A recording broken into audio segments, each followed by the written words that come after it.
Welcome to the Context Machine, episode number 725. I'm Bryan Chaffin. And I'm Jeff Gamet. And hey, you should go check us out on our online home at contextmachine.io. You can also use contextmachine.io to reach out to us, or you can find us on Threads at Context Machine Podcast or on Blue Sky at contextmachine.bsky.social.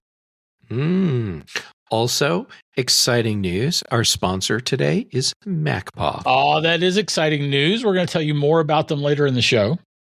I think that sounds like a great plan. Also, for those of you that haven't signed up for our newsletter yet, stop procrastinating. It's just a once a week thing. And instead of being just a rehash of what's in the show, we talk about other things that are interesting to us and to all of you. Yeah. I do recommend that. And you can find us on YouTube too. If you're not watching us on YouTube now, you can actually watch us on YouTube. We've got the link in the show notes. Oh, I think that sounds fantastic.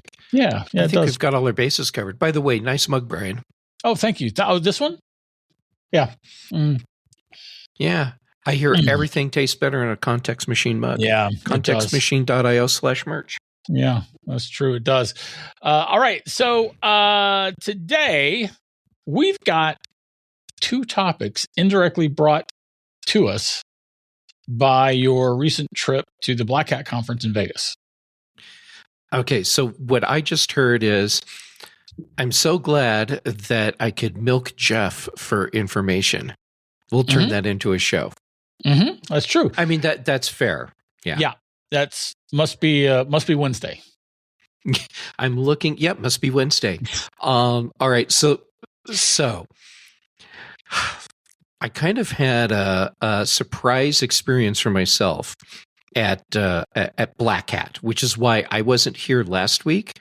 And Jeff Butts was sitting in for me. By the way, Jeff, thank you very much for stepping up and taking one for the team and working with Bryan. I mean, for being here and filling in for me with Bryan. That's all fair. All fair. Yeah. You rock, Jeff. So thank you for that. So yeah, anyhow, I was at Black Hat. And because I didn't need to actually be recording podcasts or doing anything related to podcast specific using my own equipment, I left my MacBook Pro at home and traveled with my M5 iPad Pro. I have the 13-inch model, and I picked it up after Mac stock. So it's still a new device for me. Oh, I didn't realize you got a new MacBook Pro, iPad Pro. Oh, I did. All right. So super quick. Before Mac stock, I already knew that my iPad Pro that I bought in 2018, first model with USB-C for the iPad Pro, it was I was past due for needing to replace it, but I was able to continue working with it, and it was okay.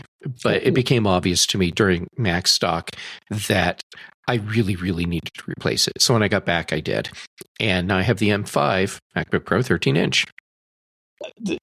This pained look on my face is about buying a new iPad or iPhone a month before, 5 weeks before Apple does a media event where they could announce new iPads or iPhones?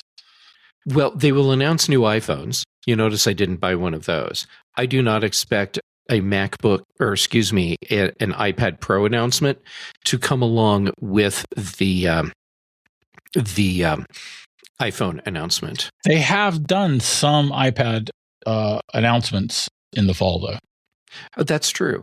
But we're also at the point, well, not at the point, just in general, buy the device you need when you need it, as opposed to always waiting for the next thing, because then you never replace your device because there's a newer one coming out. But there is that, and there is waiting an extra 4 or 5 weeks. Just to be sure. And anyway, but you didn't do that. You decided to buy one this week or last week, 2 weeks ago.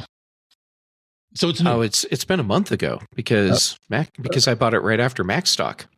Wasn't that 2 weeks ago? I don't even know. Well, sure, Brian, it was 2 weeks ago. Yeah. I just got back from my flight from MacStock. Anyhow, so when I went to Black Hat, I traveled with my iPad Pro and left my MacBook Pro at home. Mm. And after getting back from that event, I realized that my strategy that I'd put together for when I replaced the MacBook Pro may have been flawed.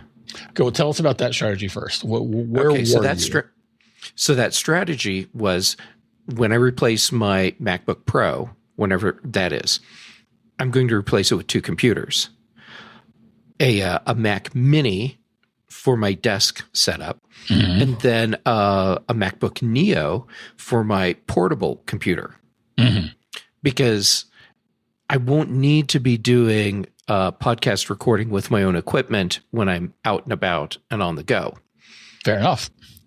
So why should I have the entire production studio device going with me everywhere? Well, I've got an answer to that. The answer to that is what if and maybe and because you can. I mean, those are legitimate answers to that question. They absolutely are. But, I was thinking, for the money that I'm going to spend, getting the two devices would give me much more flexibility in how I use my equipment. And you're also, with this previous strategy, you're also going to have an iPad Pro. And I would also have an iPad Pro.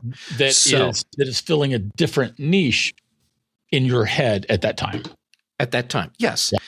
So what I did when I bought the new iPad Pro, I did exactly what I did when I bought the previous one and the one before that, which is I buy the iPad, I buy the whatever keyboard case I need to go along with it, and I get my Apple Pencil to go along with it. So it's like across the board. Pencil, yeah, but I need an Apple Pencil Pro 2 for the new iPad. Oh, okay. And you didn't have that yet. So, all right. So you got that. So I got the whole. I got the whole package.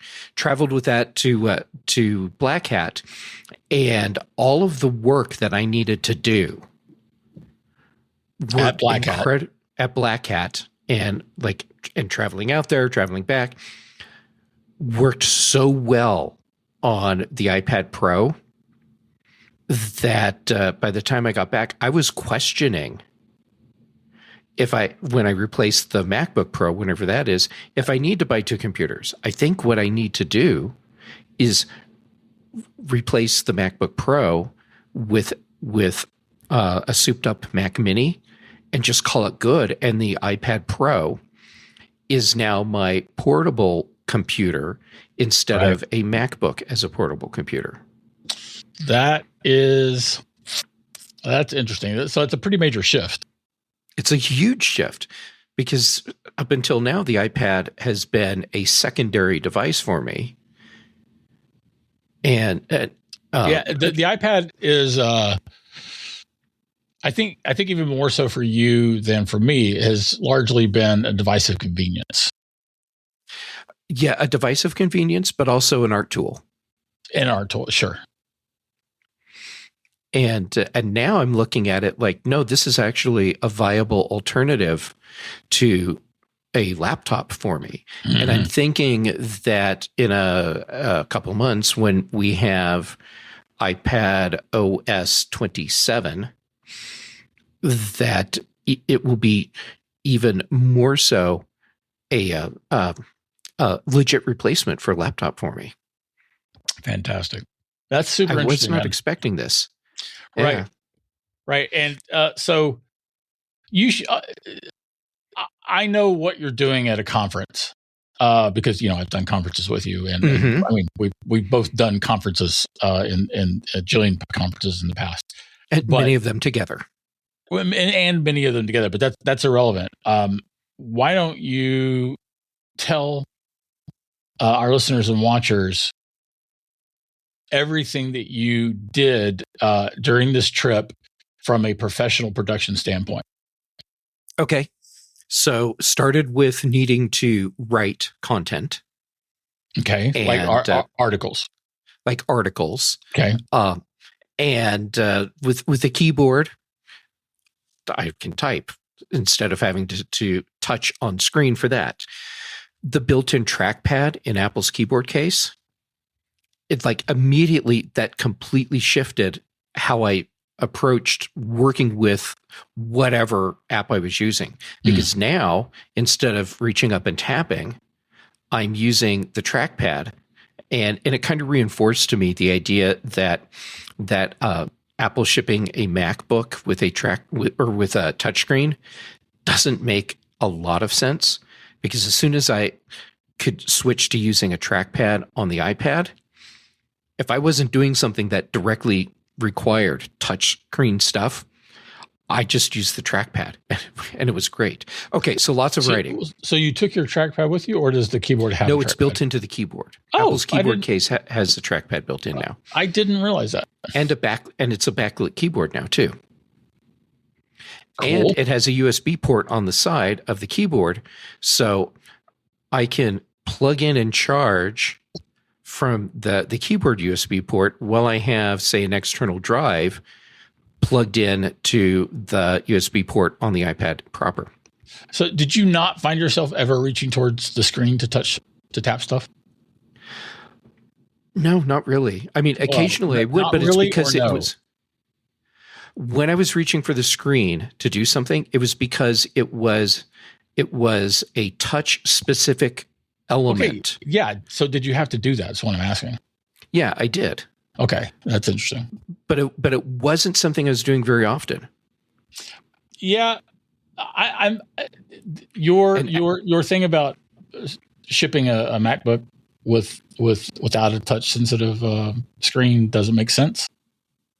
Sorry, shipping a MacBook shipping a MacBook with a touch sensitive screen doesn't make sense in your estimation. But I'm hearing that you did need to do it on your iPad. Similarly, I think that there are people who would do that on a MacBook. I mean, like, do you remember we talked about my educator friend in Australia years ago? Yeah. And what she saw with kids in particular is that they would reach out and touch their screens. If that's the only device they've ever used. Yes, that's the point. That is the case with a lot of newer people in the world. People who aren't 60-year-old dudes. Okay, and that's fair. Now, what I found as the days went on was that there were places where I had reached up without thinking and done something on the screen, like a pinch or zoom, where it's like, and each time I did it, it was like, that was really annoying. Mm-hmm. Interesting. And then, but for a lot of those things, it was like, oh, wait a second, I've got a trackpad in front of me that I can do gestures on. So I was actually actively looking for the places where I didn't need to use my fingers on the screen, because it was surprisingly disruptive to what I was doing to stop, take my hands off the keyboard, reach up and touch the screen, and then put my hands back down on the keyboard. Okay. And back to your broader point, we actually got derailed. Hello, we did. I'm Bryan. It's nice to meet you. Yeah. You were telling us all the things you were doing from a production professional standpoint on this trip away from your home, and so we got to writing articles and using your keyboard and using your trackpad. And using the trackpad. Yeah. Okay. Then I did a couple web meetings. Those were on Zoom. There's an iPad native Zoom app. The camera is now positioned for being centered when you have your iPad in landscape mode versus portrait mode. Which is good, because it used to be that you'd look weird. You'd look to the side to the camera, or you wouldn't look at the camera at all. And that's not a thing anymore. So that worked flawlessly. Then I had to do some image editing, like put together a couple graphics, and I was able to do that on my iPad. Now, for those sorts of things, what were you using? For those, and this is where it's cool. So I was using Procreate for that. Okay. And I just took the iPad off its keyboard case stand, grabbed my Apple Pencil, and held the tablet as a tablet. Right. And did my work that way. And then it's easy enough to change in and out of that keyboard case that wasn't a hassle. It's guessing. Not a hassle at all. You just grab it and pull it off. It's held in magnetically, and it's held in very firmly. But because of the angles of everything, you can just like rock it up and off the case very quickly. And so then I did my art stuff, put it back on the keyboard stand, and then took those graphics and dropped them into the cloud folders that they needed to be in, and excuse me. Then, so I did web meetings, I did graphics. The one thing that I didn't do, which I knew I wouldn't be doing anyhow, it was plugging in external microphones and recording directly from my equipment. Now, if I needed to do something like that, I could. But I have discovered over the past few years when I'm traveling, recording podcasts on the road is not something that's happening. Or if it does, it's in a situation where I'm not using my own equipment. Right. What about recording interviews and stuff? Recording what? Interviews.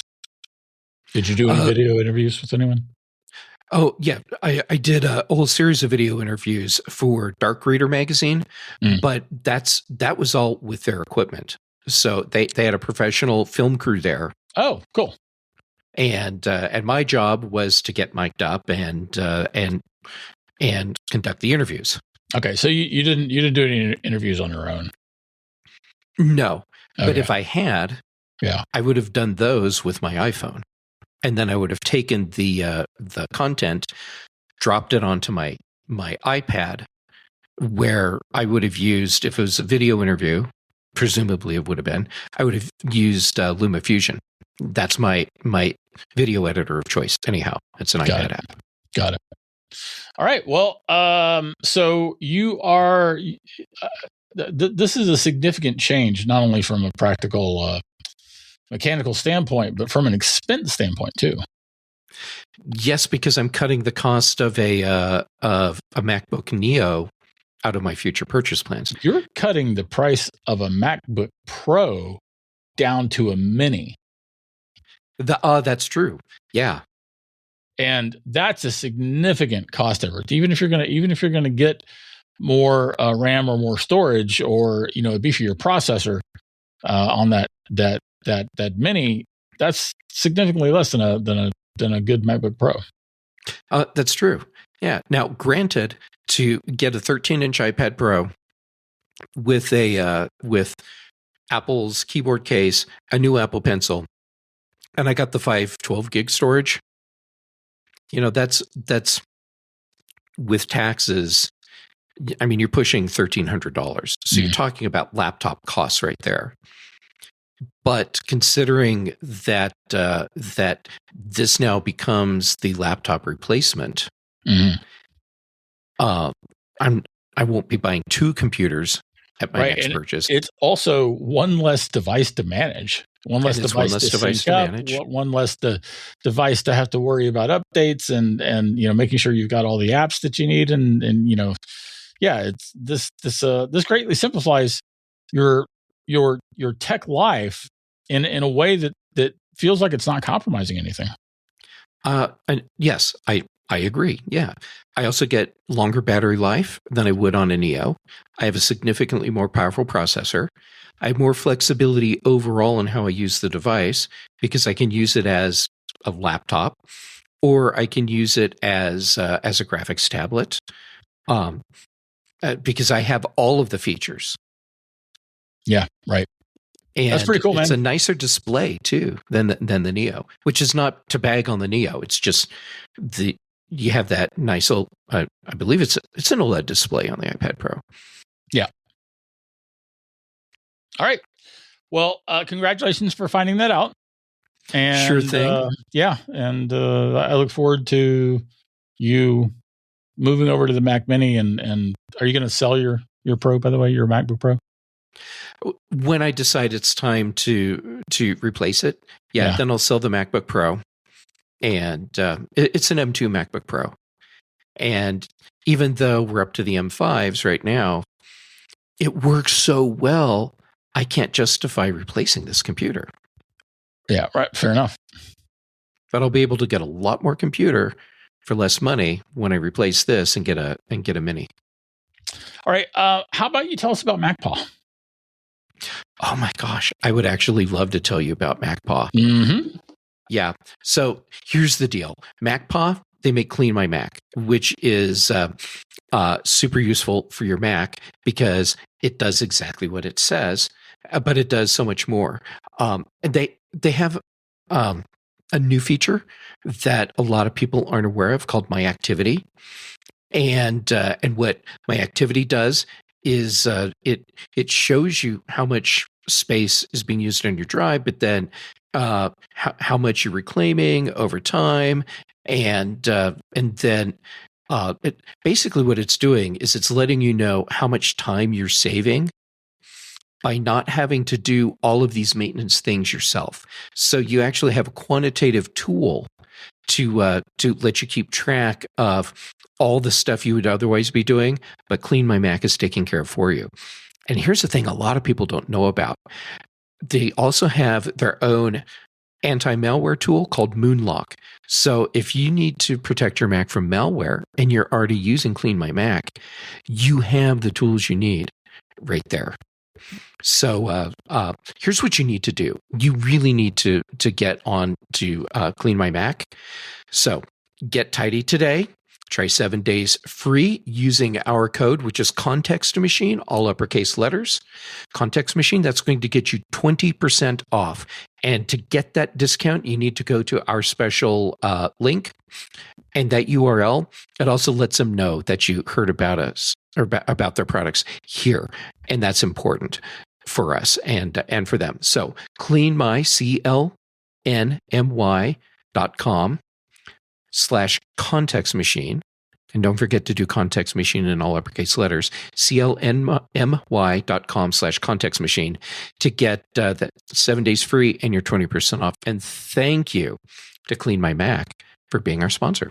Yeah, we both like Clean My Mac. I want to specifically add, we like MacPaw and we like Clean My Mac. And this is a fantastic. If you're not using Clean My Mac, you should be using Clean My Mac. I agree. Yeah. All right. So our second topic, again, comes courtesy of your trip to the Black Hat Conference. And that's actually talking about the conference itself. And what I heard as you were, like, blah, blah, blah, I worked, blah, blah, blah, did stuff, is that AI was dominating everything that was going on at this Black Hat Conference. Yeah, which is no surprise. AI is the hot topic for basically every conference. Yeah. But this conference, I feel like it was a little different because of recent events, and specifically the OpenAI incident where their AI models broke free of their sandbox and went on their own spree to solve problems they'd been given that were essentially impossible to solve under the parameters they were operating under. So yes, AI was the big topic, and it spread itself out across the different facets of that. Like how is AI being used to potentially compromise all of your company assets? And then how? So who is saying things like that? Okay, so there were a bunch of sessions. Yeah.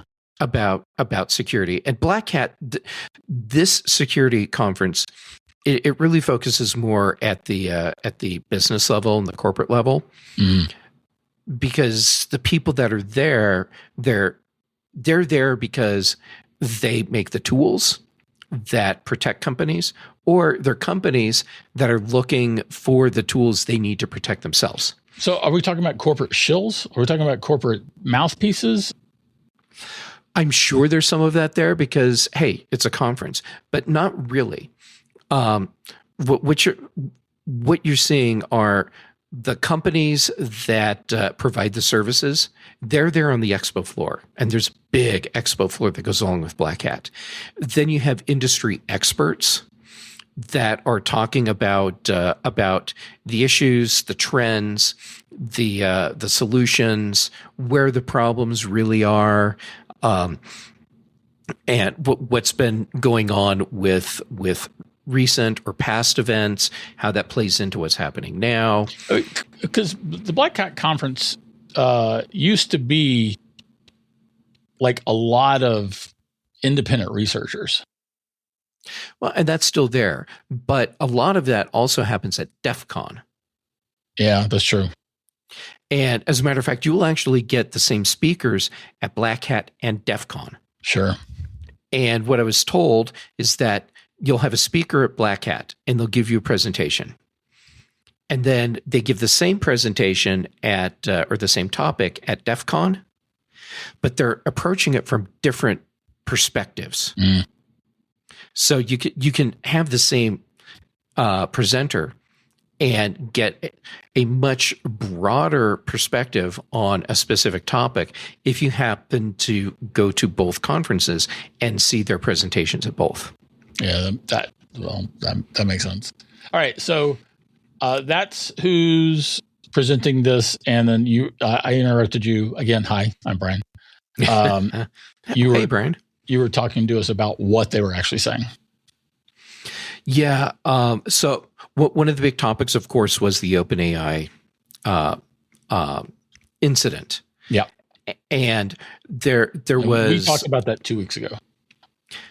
Yes, we did. And it would have been great if I had been able to fit into my schedule going to the session where OpenAI went through everything that they know so far, and they were incredibly transparent.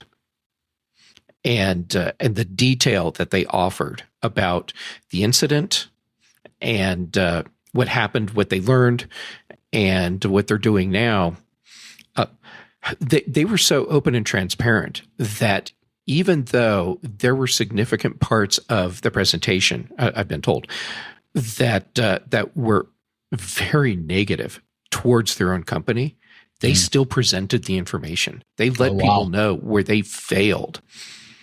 Well, that's good, I guess. Well, I mean, it's good in that that transparency is important, and it's good in that they're letting everyone know, here are the mistakes that we made. Right. Now everyone else is aware of these mistakes, and they can hopefully not make the same mistakes. This isn't going to stop the AI bubble from bursting. Oh, no, absolutely not. That's great. So that's what they did. And I mean, like, was Apple there? Was Google there? Was Microsoft there? If I'm sure Apple was there, but not in an official sense. Right. So I didn't actually encounter any Apple people at this event. Right. So there were no Apple booths. There were no Apple sessions. Apple sponsored or focused. Yeah, but I'm sure Apple had people there. Yeah, I'm sure. I mean, how would they not? Yeah. Google was definitely there. And Microsoft was there. And our good friends, When Password, they were there. So nice. That was cool to see them. Yeah. We mentioned them in the last, the last newsletter. Yeah. The newsletter that went out this week. For everyone that's watching on video, they were giving out little rubber duckies. So I have a little black rubber ducky that has the One Password logo on its chest. They had a bunch of different colors. Gotcha. So what I found interesting was that the companies like Microsoft and Google that were there, they weren't talking about what you would expect them to talk about at any other conference, meaning their flagship operating system products. They were talking about their security services. Interesting. And they were very focused on that and not on their own operating systems. That makes sense. So the services that they peddle to third parties looking to beef up their own security. That's what they were pushing. Yes. That makes sense. Amazon was there, which in context makes sense because they have AWS and which is their cloud service platform. Mm-hmm. So they were talking about that. Cloudflare was there. No surprise at all. Right. And anyhow, a lot of the big name companies that you would expect to see at an event like this talking about their security products, they were there. This will come as no surprise. I did not see anyone from Meta there. Do you know that for a fact that they weren't there? I'm sure they were there in the same way that Apple was there, where they bought passes for certain employees and just sent them to the conference. Right. That's interesting in that they have delusions of being an AI company, and they have delusions of being a hardware company too. They have delusions of somehow, please, Lord, make us as relevant as Apple is. Yeah, but they don't have a security platform. No, they don't. But they do have products that rely on being secure or rely on us not knowing that they're not secure. Well, then in that case, they would be talking to the other vendors, exhibitors that were there, about using those products for their own security. I see. All right. Any other observations? I didn't know what to expect overall from this event. Like what would the vibe be? Would it be like super uptight? People that if they saw me walking around without a tie on, that they'd be like, "Oh, the Black Hat conference here."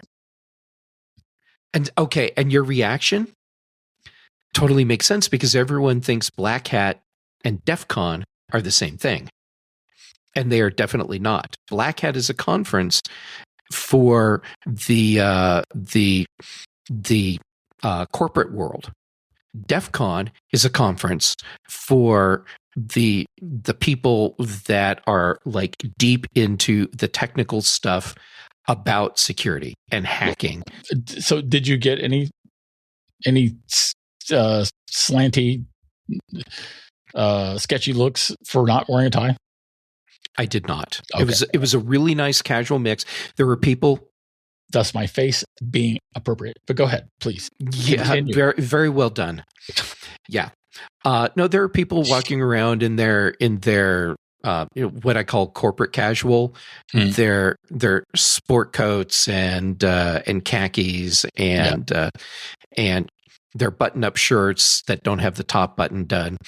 And there are people walking around in their cargo shorts with their t-shirts that have some clever privacy or security thing on them. Yeah, next year I want you to get a gray cowboy hat, and I want you to get a shirt that says "Morally Ambiguous," and I want you to wear that to everything you do. Okay, I can do that. All right, excellent. Yeah, excellent. Yeah.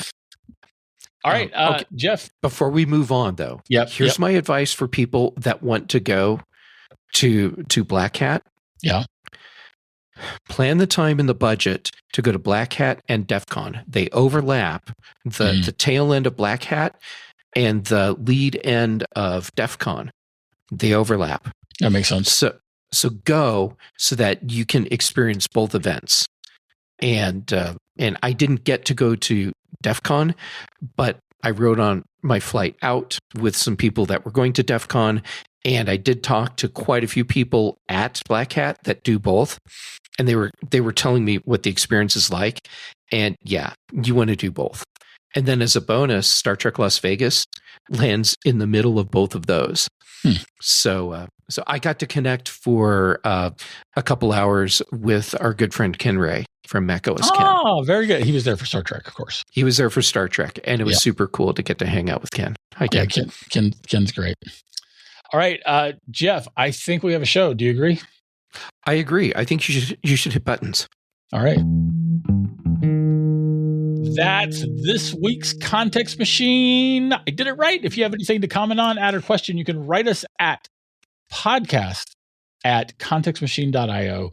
Our bandwidth is provided by CacheFly. The bass is by Dr. Boom, recorded for the show. And yep, I know. You're waiting for me to say other things.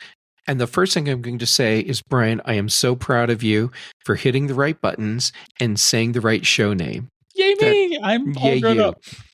Also, thank you to MacPause Clean My Mac for being our sponsor this week. Use our discount code Context Machine to get your 20% off. Thank you, Clean My Mac. Thank you, MacPaw. We appreciate it. And everybody have a great day.